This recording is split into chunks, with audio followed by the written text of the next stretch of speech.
नमस्कार, आप देख रहे हैं वीके न्यूज। मैं हूं सुनील राउत। इजराइल और हमास के बीच इस वक्त जंग घमासान पर है। इजराइल पर आरोप लगता है कि उसने फिलिस्तीनियों का कत्ल किया है, कत्लेआम किया है और फिलिस्तीनियों का वो कत्लेआम करते रहता है। लेकिन आज मैं जो आपको बताने जा रहा हूं वो सुनकर हो सकता है कि आपको आपके कानों पर यकीन न हो।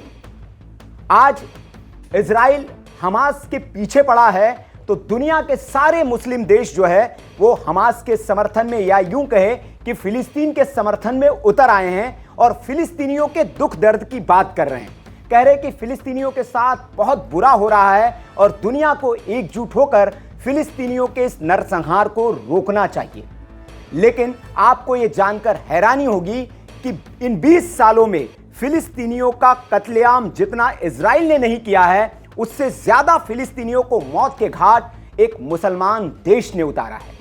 यह सुनकर आपको कानों पर यकीन नहीं हो रहा होगा, लेकिन यह सच है। जितने फिलिस्तीनियों को इजराइल ने 20 सालों में नहीं मारा है, उससे ज्यादा फिलिस्तीनियों को एक मुस्लिम देश ने मौत के घाट उतारा है। क्या हुआ था, कब हुआ ये, और क्यों एक मुस्लिम देश ने इन फिलिस्तीनियों को मौत के घाट उतारा था, पूरी बात आपको बताऊंगा। शुरुआत होती है 1967 से। 1967 जब इजराइल पर 6 मुस्लिम देशों ने अटैक किया था। इसको 6 डेज वॉर के नाम से जाना जाता है। यह भयंकर युद्ध 6 दिनों तक चला था और इस 6 दिनों में इजराइल जैसे छोटे से मुल्क ने तमाम मुस्लिम देशों की सेनाओं को परास्त करके विजय हासिल की थी। इस दौरान भी फिलिस्तीनियों पर बहुत अत्याचार हुए और इस जंग का नतीजा सिर्फ फिलिस्तीनियों को भुगतना पड़ा था, जैसे आज भुगतना पड़ रहा है। उस दौरान फिलिस्तीनियों को शरण देने के लिए मिस्र ने अपनी बॉर्डर खोली थी। इस 6 डे वॉर में जॉर्डन ने भी मुस्लिम देशों की ओर से, यानी कि फिलिस्तीन की ओर से इजराइल पर अटैक किया था, लेकिन इजराइल से जॉर्डन बुरी तरह हार गया था और उस वक्त लगभग 3 लाख फिलिस्तीनी जो बेघर हो गए थे, उनको जॉर्डन ने अपने यहां नदी किनारे जगह देकर उनको एक तरह से रहने की जगह दी और अपने यहां उन्होंने एक शरण दी थी इन फिलिस्तीनियों को। लेकिन वक्त के साथ कुछ ऐसा हुआ कि जिन फिलिस्तीनियों को जॉर्डन ने अपने यहां शरण दी थी, वही वक्त के साथ मजबूत होते चले गए। उन्होंने एक अपना अलग वहां साम्राज्य बनाने की कोशिश की और जॉर्डन के जो सुल्तान थे उनके लिए ही वो परेशानी बन गए और जॉर्डन के सत्ता का यूं कहे कि तख्ता पलट करके इन फिलिस्तीनियों ने यह सोचा कि जॉर्डन का तख्ता पलट करके इस पे हम ही कब्जा कर लें। और उसी के बाद कुछ ऐसे हालात पैदा हुए।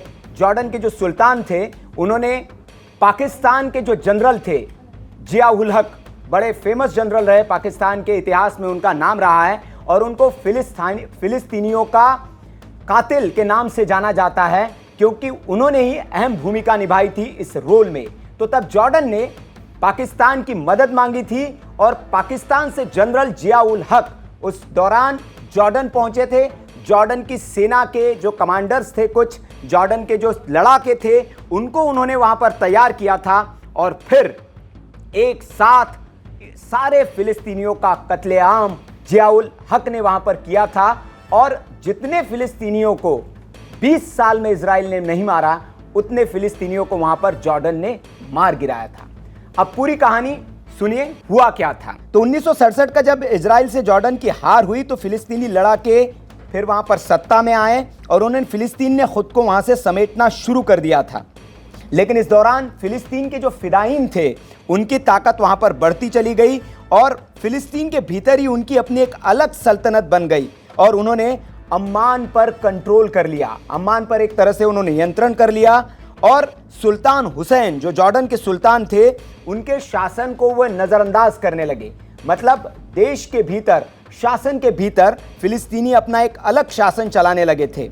इस वक्त भी जॉर्डन की मदद अमेरिका ने की थी और अमेरिका और ब्रिटेन दोनों देशों ने मिलकर जॉर्डन की सैन्य ताकत को फिर से धार देने में मदद की। लेकिन सुल्तान हुसैन जो थे, उनको एक ऐसे शख्स की जरूरत थी, क्योंकि सेना को अमेरिका और ब्रिटेन तो मदद कर रहे थे धार देने में, लेकिन एक ऐसे शख्स की जरूरत थी जो उनकी सेना में फिर से जान फूंक सके, उनके लड़ाकों को फिर से लड़ने के लिए मजबूत बना सके। तो उन्होंने पाकिस्तान के जो ब्रिगेडियर थे जिया उल हक, उनसे संपर्क किया और उन्होंने मदद मांगी जिया उल हक से।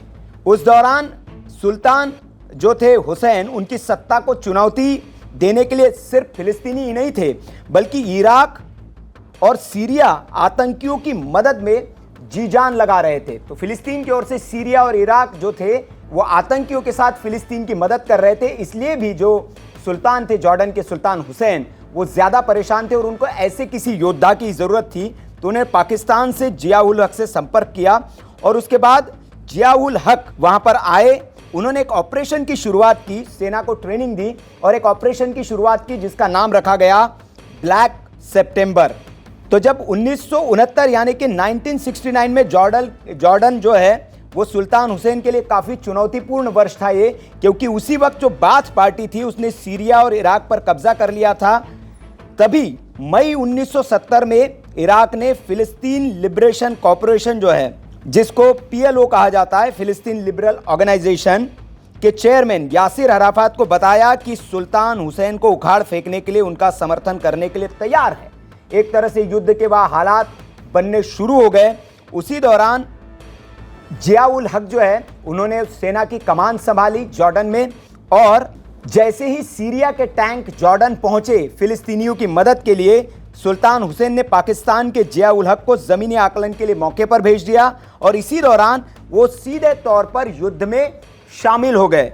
और इसके बाद उन्होंने फिलिस्तीनियों का जो नरसंहार किया वो इतिहास बन गया, वो इतिहास की किताबों में दर्ज हो गया और जिया उल हक के नाम फिलिस्तीनियों के नरसंहारक के रूप में एक टैग उनके साथ जुड़ गया। वैसे बताया यह जाता है कि जॉर्डन जो है अपनी सेना की मदद से सीरिया के टैंकों को रोक सकता था, लेकिन उसने ऐसा नहीं किया और सीरियाई टैंकों को रोकने के बजाय जवाबी हमला किया गया और फिलिस्तीनियों की जानें ली गई। तो ये इतिहास के पन्नों में दर्ज है। तो आज जो मुस्लिम मुल्क फिलिस्तीन के नाम पर रो रहे हैं, घड़ियाली आंसू बहा रहे हैं, तो ये दुनिया को पता होना चाहिए कि ये जो मुस्लिम देश है इनका दोहरा रवैया कितना है, कि इन फिलिस्तीनियों के लिए उनके आंसू उस वक्त कहां चले गए थे जब उनका कत्लेआम एक मुस्लिम देश ही कर रहा था। हालांकि इसमें दूसरा पक्ष ये भी है कि जिन फिलिस्तीनियों को जॉर्डन ने शरण दी थी वही फिलिस्तीनी वहां पर सत्ता के खिलाफ हो गए थे और सत्ता के लिए चुनौती बन गए थे। तो ये इतिहास के पन्नों में दर्ज है और ये इतिहास से जुड़ी खबर है। इस खबर पर आपकी क्या राय है, कमेंट करके आप हमें ज़रूर बताएं। वीडियो अच्छा लगा हो तो लाइक करें, शेयर करें और ऐसी खबरों के लिए आप देखते रहिए वीके न्यूज़। नमस्कार। वीके न्यूज़, राष्ट्र के नाम। वीके न्यूज़, राष्ट्र के नाम।